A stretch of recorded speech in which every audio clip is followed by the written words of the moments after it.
내가 이런 행동을 보인다는 것은 결국 내가 나르시시스트의 통제와 속박하에 있다는 신호이고, 여기서 벗어날 수 있는 방법을 알려드리기 위함입니다.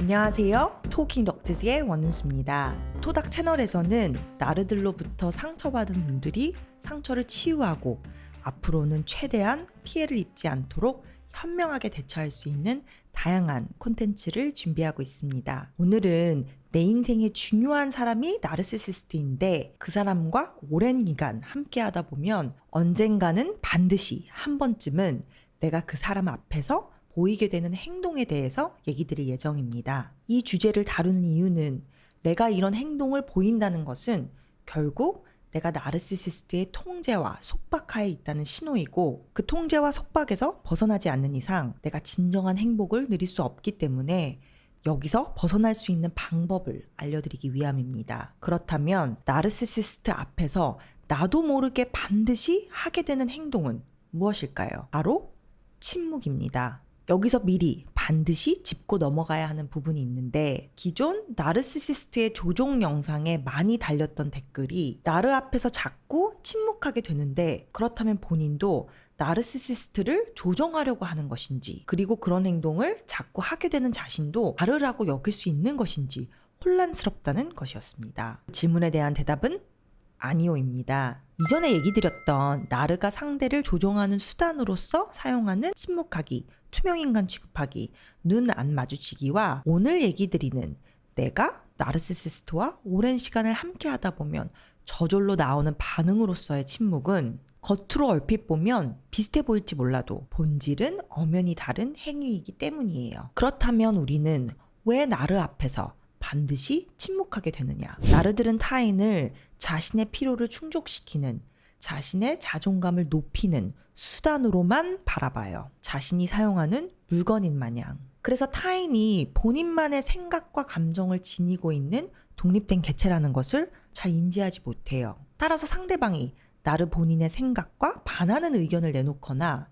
자기 주장을 하면 마치 평소에 잘 쓰던 물건이 갑자기 그 기능을 제대로 못했을 때 느끼는 성가심과 짜증을 경험하게 됩니다. 마치 우리가 핸드폰을 급하게 써야 하는데 와이파이가 잘 안 잡히거나 배터리가 없어서 사용이 제대로 안 될 때 느끼는 성가심을 나르는 중요한 타인이 자신의 의견에 전적으로 동의하지 않고 시키는 대로 움직여주지 않으면 그렇게 느끼는 거죠. 정서적으로 건강한 사람들은 본인에게 중요한 사람이 어떤 생각을 하고 감정을 느끼고 무엇을 원하는지 궁금해해요. 그 대상의 자율성을 존중해주며 그 사람의 필요와 욕구를 적절히 충족시켜 나가는 관계를 이어나가고 싶어해요. 그런데 나르들은 그런 타인의 자율성과 욕구에 대한 존중도 충족의 필요성도 느끼지 않다 보니 상대가 자신의 목소리를 내기 시작하면 성가시거나 자신을 향한 공격이라고 받아들이다 보니 상대방이 아예 자기 발언권을 행사하지 못하도록 주체적인 표현을 할 때마다 비하하고 조롱하고 면박을 줄 수 있어요. 한 가지 사례를 들자면 나르시시스트 배우자를 둔 Y씨는 결혼 생활 내내 자신이 어떤 의견을 내면 나르 배우자가 그런 정도의 판단밖에 못하냐? 라며 늘 비아냥거렸어요. 조금이라도 말실수를 하거나 사람들이 모인 자리에서 특정 사안에 대해 나르 배우자와 약간 달리 주장을 하기라도 하면 사람들 앞에서 답답한 사람이라며 무안을 주거나 못마땅한 표정을 지었고요. 자녀들 교육 관련해서 본인의 의사를 내비치면 아이들의 미래를 망칠 셈이냐며 심지어 아이들 앞에서 어리석은 부모를 둔 자식들이 불쌍하다는 말을 아무렇지도 않게 내뱉곤 했어요. 그리고 아이를 비합리적이고 어리석은 사람이라고 무식한 것이 티난다고 지속적으로 깎아내렸어요. 나르 배우자가 Y를 비난하지 않는 유일한 순간은 자기의 의견에 전적으로 동의하고 따르며 무조건 순종할 때였어요. 수년간 이런 생활이 반복되자 Y는 입을 점차 다물게 됐어요. 자신이 배우자와 다른 의견이 있어도 그것을 표현하면 온갖 공격을 받을 것을 아니까 아예 표현을 하지 않는 것이 더 낫겠다고 판단한 거죠. 그런데 이렇게 내 깊이 있는 생각, 감정, 욕구, 바램,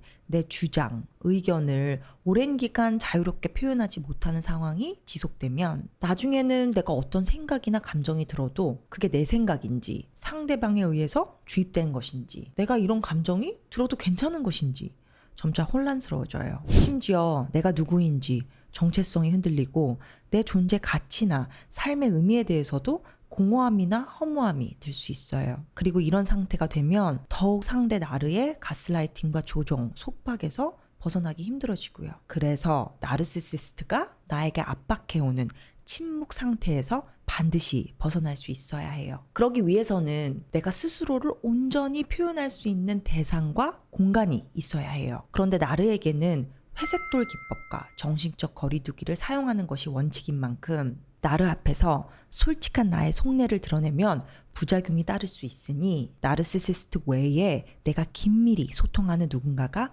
반드시 있어야 해요. 누구와 허심탄회하게 얘기한다고 현실이 바뀌지도 않는데 무슨 소용이 있겠어요? 라고 하시는 분들도 있지만 앞서 제가 얘기 드린 대로 나 자신을 온전히 드러냈을 때 있는 그대로의 나를 상대방이 수용하고 받아들이는 경험을 하는 것은 우리가 건강한 정체성을 유지하기 위해서 필수적이에요. 그래서 어떤 분들은 주변에 직접적으로 아는 사람들에게는 자신을 드러낼 정도로 아직 신뢰를 하지 못하거나 자신을 판단할 것이라는 두려움으로 인해 속내를 표현하는 것이 어렵다고 하세요. 그런 경우에는 객관적으로 자신을 대할 수 있는 전문가를 찾아서 내 얘기를 안전하게 다 할 수 있는 치료 관계를 형성하기도 하죠. 또 다른 분들은 믿을 수 있는 친구나 가까운 지인 또는 가족에게 용기를 내어 자기 자신을 오픈하기도 하고요. 그래서 나르시시스트가 아닌 타인이 나를 있는 그대로 수용해주고 지지해주는 경험을 통해서 상대방이 무조건 나의 의사를 반박하는 언행을 보일 것이라는 불안정한 자존감에서 기원된